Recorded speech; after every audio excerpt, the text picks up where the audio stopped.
Hello and welcome.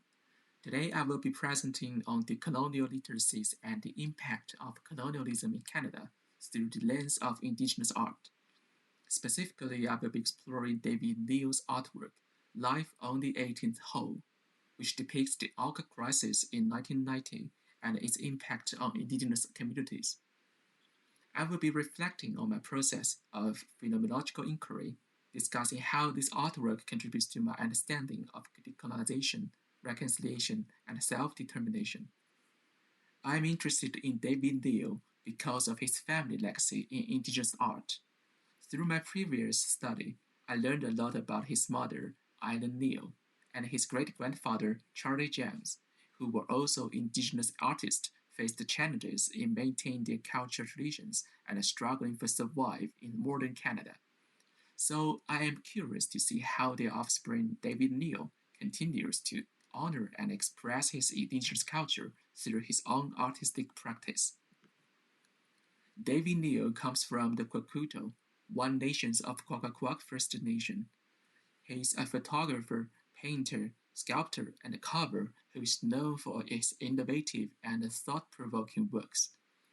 Although he comes from a family of prominent Indigenous artists, David Neel's artistic journey has taken him on a different path.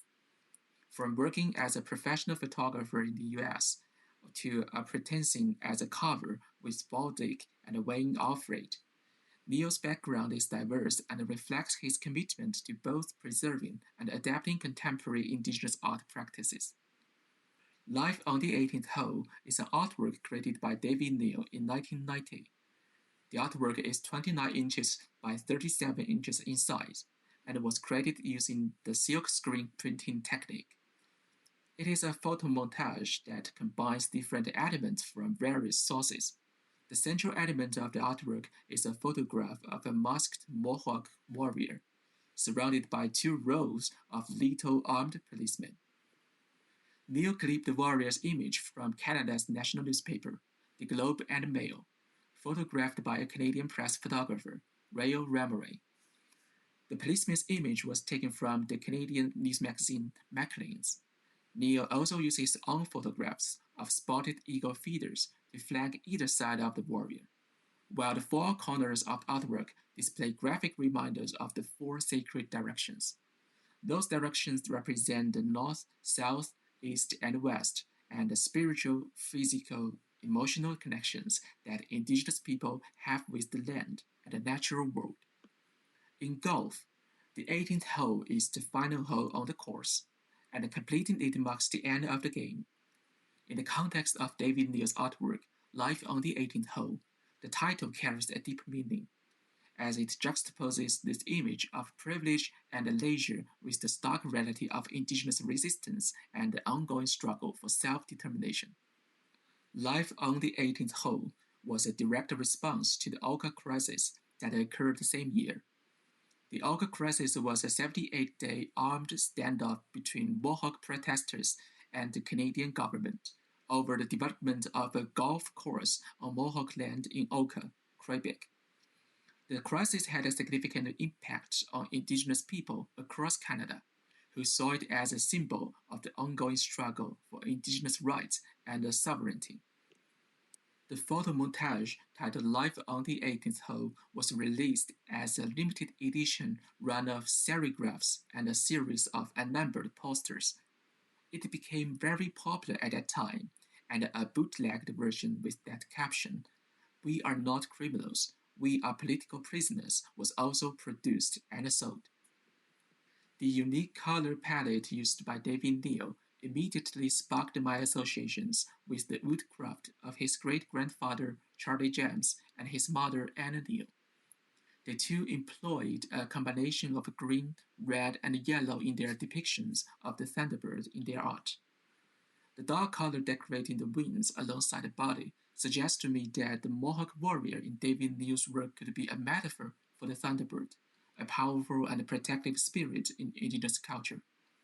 The exposed eyes on warrior's face convey a sense of conflict and tension, while the red, green, and yellow on his hijab and mask represent the totem. Overall, for preventing their sacred Mohawk burial ground from exposed expansion of a golf course. The artwork evokes a sense of pride and a defiance in the face of oppression and a connection to the land and ancestors.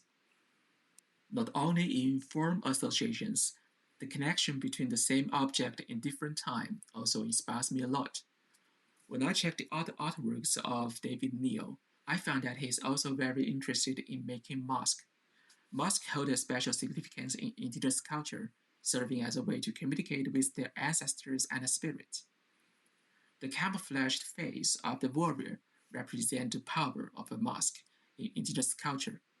At the same time, the camouflage face of the warrior also conceals their identity, a feature that has been widely used in contemporary political contexts, such as the 2019 protest in Hong Kong, where the government enacted a mask ban to make it easier to arrest the protesters. So the warrior's mask can also be seen as a symbol of political dissent. During an interview, David Neel expressed his thoughts on the image, stating that it could be a photograph of anyone. It could be of you or of me. It could be of anyone standing their ground.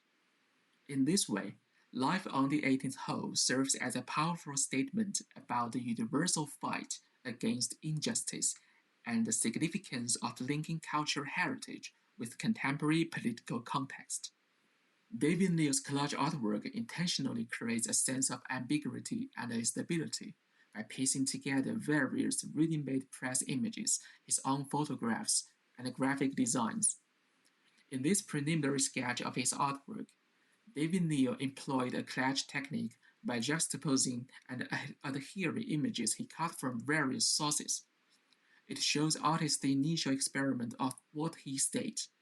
As a hereditary Kwakuto artist and my training as a professional photographer, it is a print that is contemporary in execution and traditional in foundation. It arouses me a complex pictorial space that blurs the lines between local and global, secular and sacred, traditional and modern, indigenous and contemporary. With this overt act of intervention, Neel personalized the image and challenged the objective ideals espoused by the news media simile and staged photographs. As Michael Ames states, any art style is capable of working out or being worked out of its original social media and constructing a history of its own, and perhaps even subsequently return to its root to redefine and resuscitate the society from which it sprung. Life on the 18th hole demonstrates the potential of indigenous art to navigate between tradition and contemporary context and contribute more on self-determination. David Neel also conveys a powerful political message. In the artist's statement, he said, I like to think that we are learning, that the sacrifices made at Oka will not be wasted, that my children will be living in a more just Canada. Life on the 18th hole carries the decolonization meaning about the importance of education in changing the way indigenous people relate to larger society. In the last of his statement, he quotes a passage from the Treaty of Two-Row Wampum.